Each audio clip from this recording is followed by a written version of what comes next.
Good morning, members, and to the viewing public who are watching our committee meeting for the Standing Committee on Ways and Means this morning through our live feed and our social media platform.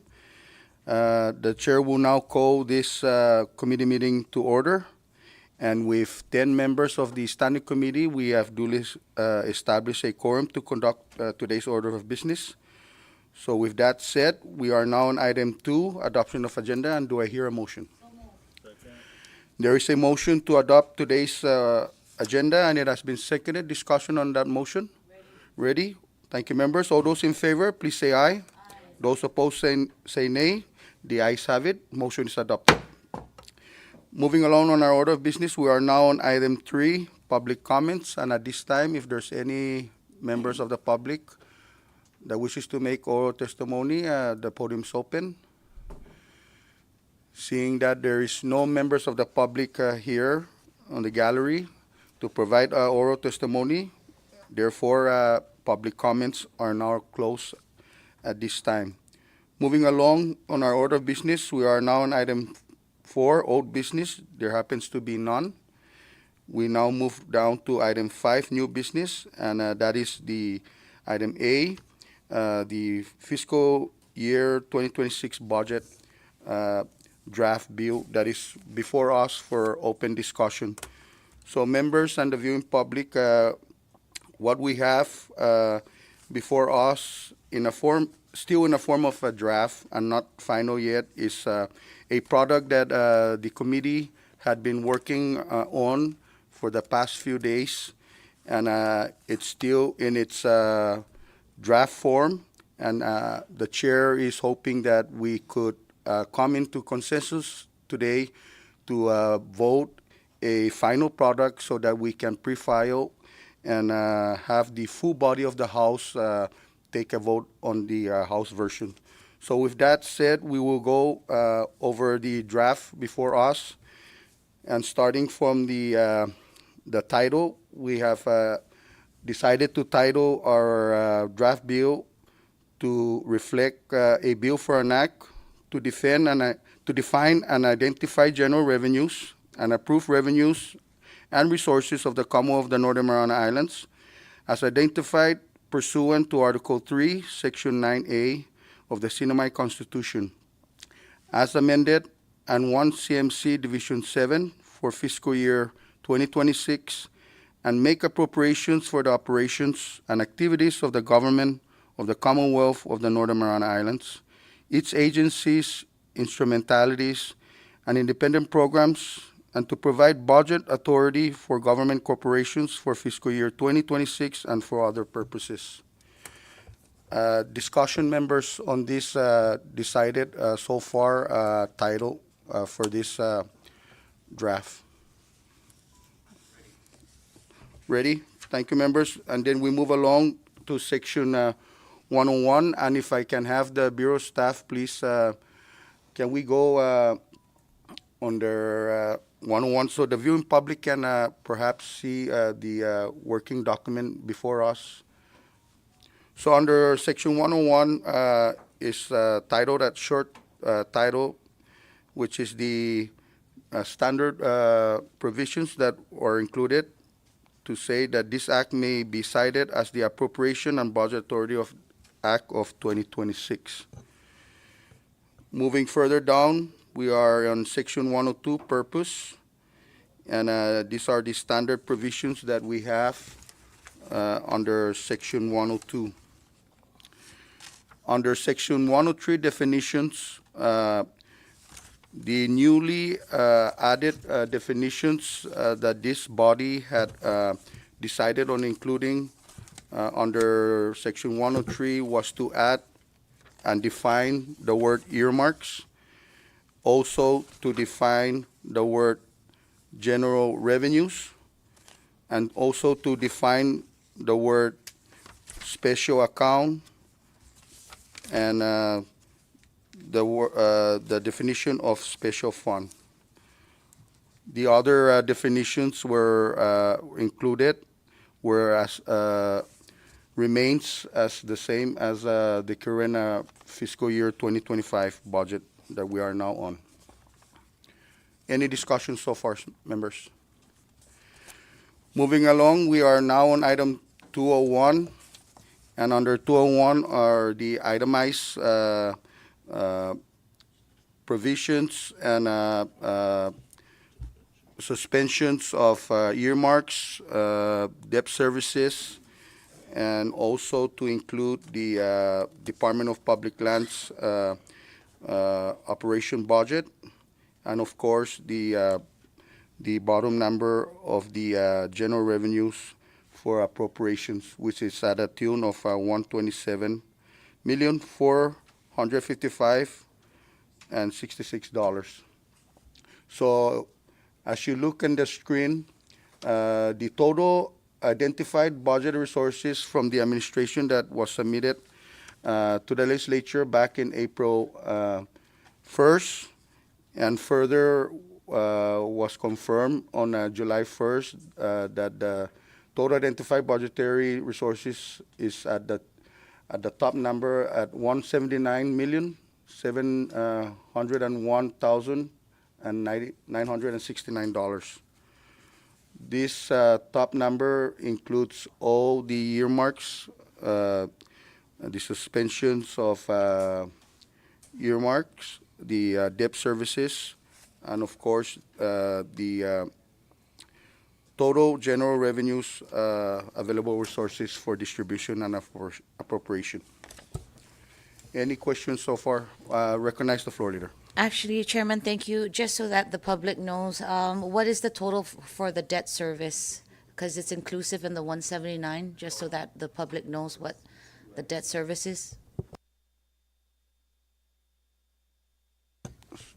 Thank you, floor leader. So if you look at the screen right now and to the viewing public, right before the screen, there are the total debt services, which is at a tune at a subtotal of $41,872,250. Further discussion. Thank you, Chairman. And I think I just wanted that to be clear so that the public who may not have access to this document can see that the debt service still lies at $41.8 million. Thank you. Thank you, floor leader. Any further discussion from the members? If there's no further discussion, we move along, and we are now on item. Let me recognize the vice speaker, vice chairman. Thank you, Mr. Chairman. Just to be clear, so after the deduction of debt service, there's $132,347,614 left, inclusive of Department of Public Lands.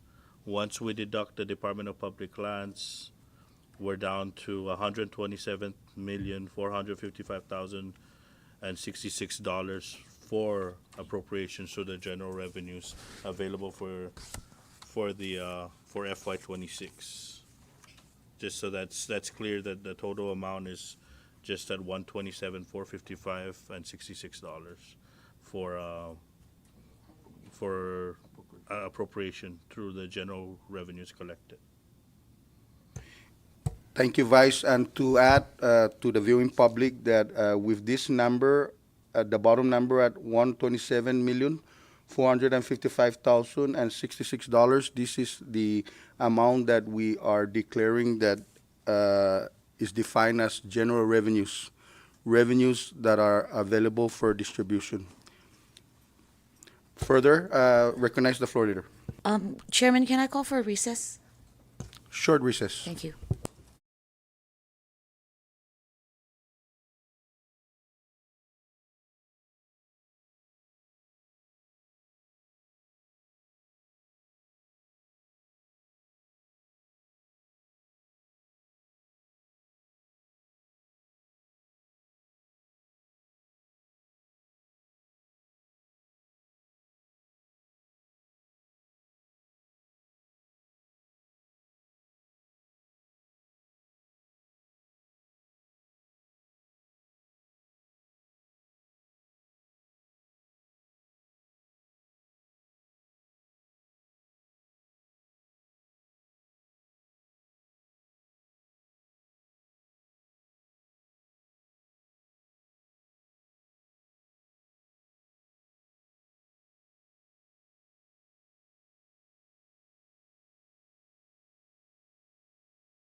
We are back on our committee meeting, and before we had that short recess, we are still on deliberation under sections 201, which is estimated revenues. Further discussion, members. Recognize Representative Ralph Yumo. Thank you, Chairman. And if you move down a little bit, Joe. Sorry, down. Oh no, go up a little. Sorry.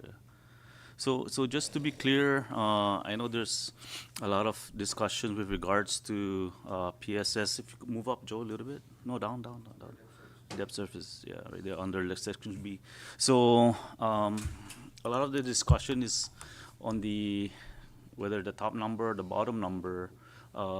We got to remember that the bonds 207 to 2007 to and A and B are prior to the initiative of 1812, I believe. So this has to be taken out, and that's why we always are arguing which number is correct. So 1812 came after the bonds were issued, except for the settlement fund, which went through the court proceeding, and that's why we're paying that.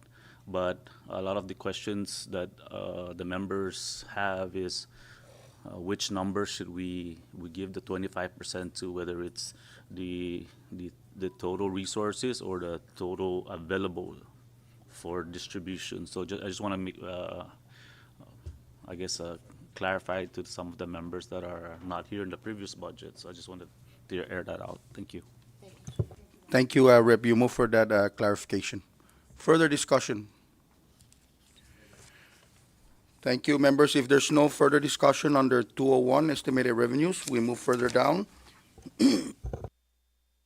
We are at section 202, advance allotment. And this is a provision that we decided to insert on this fiscal year.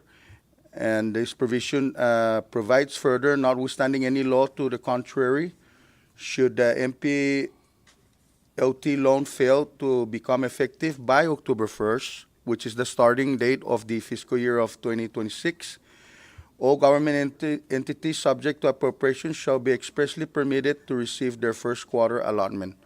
So this provision just allows all our government agencies to be permitted if they request for advance allotment, so that the services provided by our central government continues on, starting on October 1st of 2025 for the new fiscal year 2026.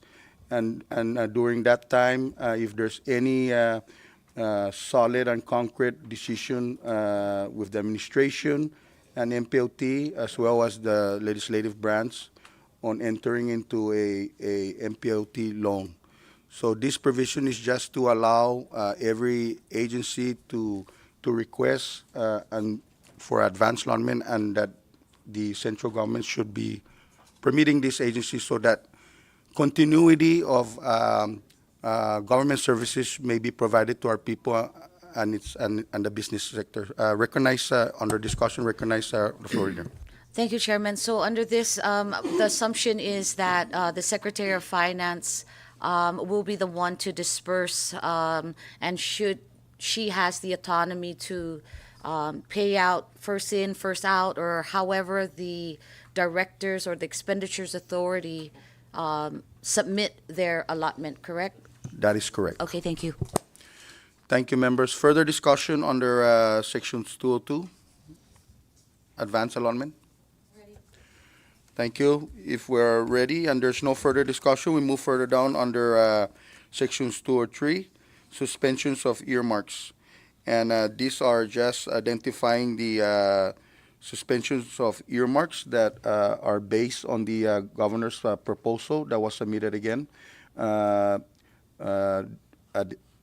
April 1st and further confirmed by July 1st.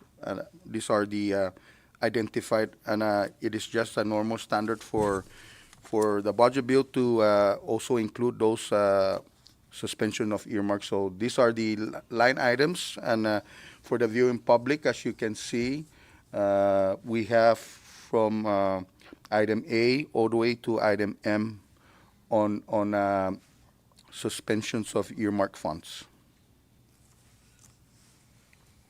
Recognize the floor leader. I'm sorry, Chairman, but I know that are these obviously these are the suspensions, and these are monies generated through taxes. Joe, can you go up, please? Yeah. Or that's good, yeah. So, we were talking about with CHCC about the tobacco control, and we were talking about the cancer fund, the cigarette tax, and all of these were aimed to prevent cancer ailments or diseases, right? So these monies were actually also to augment and to provide more services for the prevention side of these activities. And it's really unfortunate that we have to suspend all of these again.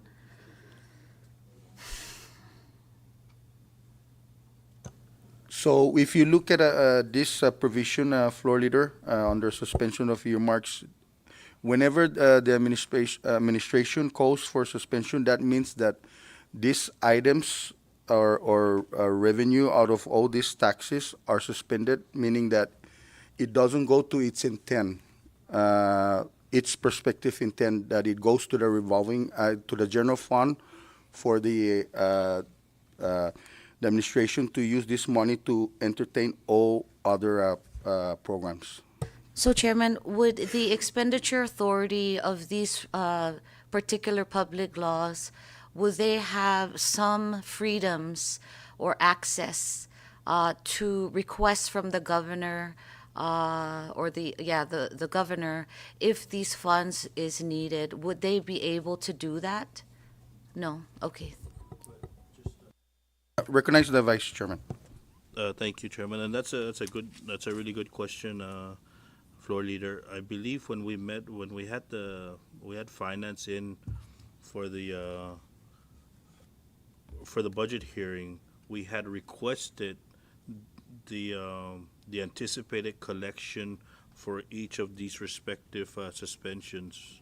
I don't know if the members remember that, but the reason why I requested that information was to include the actual anticipated collection for each number, so maybe we can add a specific provision right after the suspension that anything above that, if the collections are great, right?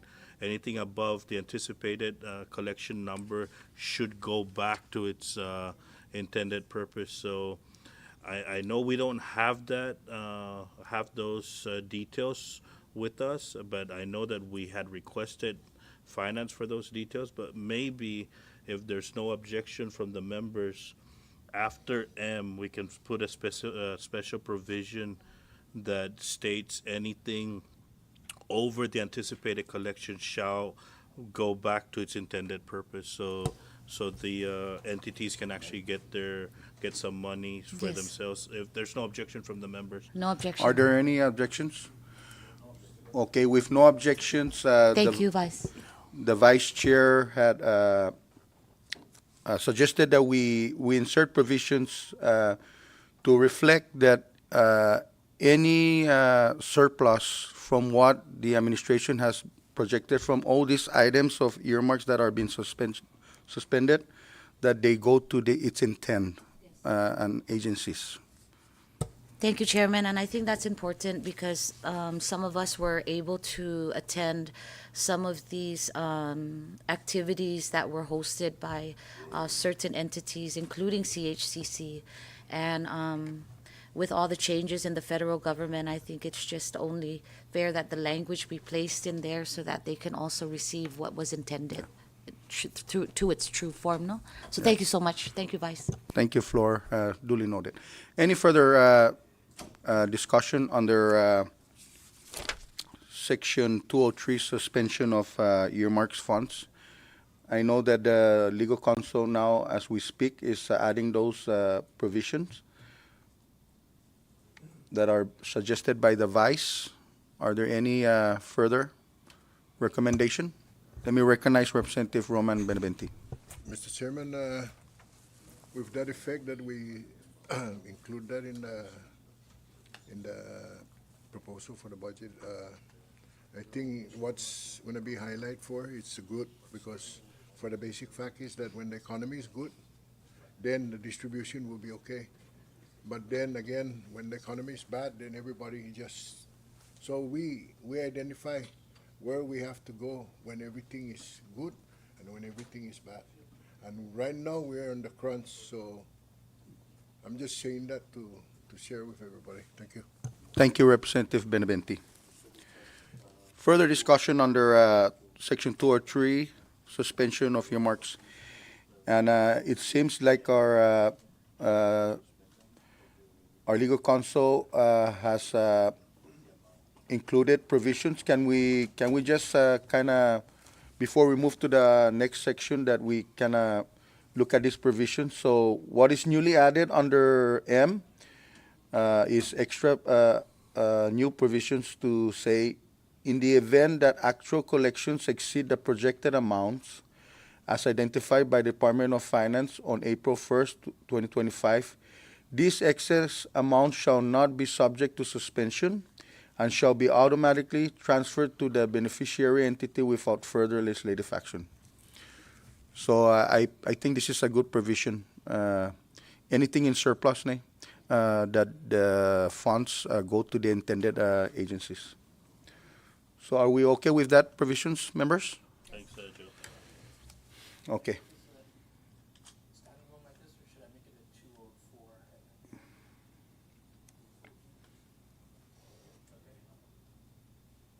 Maybe, I think it's okay with 203, Joe, because we're talking about the suspensions of earmarks. So it's actually relevant to put it on the bottom. Not as a standalone? Okay. Like, this is what I was sort of Yeah, thinking. can you turn your mic so the viewing public can hear? If we just titled it,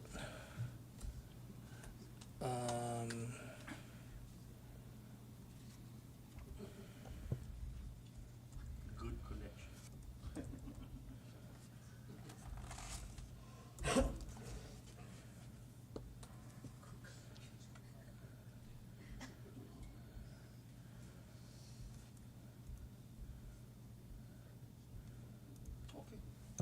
Okay, I agree with that. At least the suspension of earmarks are terminologies are still there. Okay, so members, are you okay with that? The legal counsel decided that we made us a separate standalone section for this provision. But it's still under the 203 suspension of earmarks, and then to further create sections 204 to further explain that these are exemptions from suspension of earmarks. Recognize Representative Chairman, Ralph. at first I actually agree with you. I actually agree that we separated, but I actually like it better. We just integrated what you just said, so that in case there's a veto, it's all connected. Yeah. Good idea. Okay, So that's a perfect. I want to take back what I said okay to, and I follow Okay, Joe. the- So yes, okay. Good job. Are we all in agreement with that, Yeah. members? Yes. Okay. Thank you, Rep. Yumo, for that recommendation, and Chair, recognize Vice. short recess, just so we go back to. Let's have a short recess. Short recess.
Thank you, members. We're back from on our committee meeting. And before we had that short recess, we are still under sections 203, suspension of earmarks. And what you see on the screen and to the viewing public, we added more provisions. And as you see, the highlighted in yellow provisions were newly included under the suspension of earmarks. And so the chair would like to read it in full. Provided further, notwithstanding any Commonwealth laws to the contrary, in the event that actual collections exceed the projected amounts as identified by the Department of Finance on April 1st, 2025, any excess amount shall not be subject to suspension and shall be automatically transferred to the beneficiary entity without further legislative actions. Are we okay with that provisions, members? Okay, thank you. So with that, we move further down on the next section, which is sections 204, reporting requirements for the Secretary of Finance. And these are all standard clause and section, and this only calls for the Secretary of Finance to be reporting to both the presiding officers of the both the House and the Senate, and to include the fiscal affairs chairpersons of the both houses, the House and Senate. Any discussion on these sections? Kind of on target with reporting. Yeah. Right. So with no further questions or discussion under sections 204, we are now on the next section, which is section 301, appropriation and budget authority. And these are all the autonomous and semi-autonomous agencies. And what you see under are the activities of how many NOPs, personnel, and operations. Update for all. So with the updates, TG, we concluded that that MPLT has 6 NOPs. Is that correct? Thank you. So that is the new addition under section 301, appropriation and budget authority. Further discussion.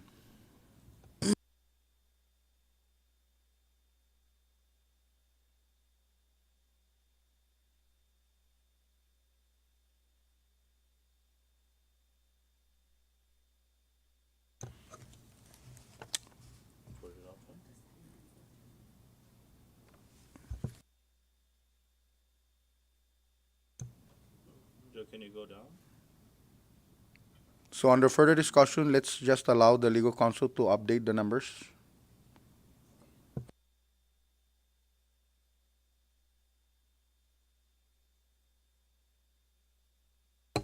The new total is 3,202, 3,202 after you add 6 to MPLT. Thank you, legal counsel. Further discussion, members. Can I ask for recess? Okay, short recess.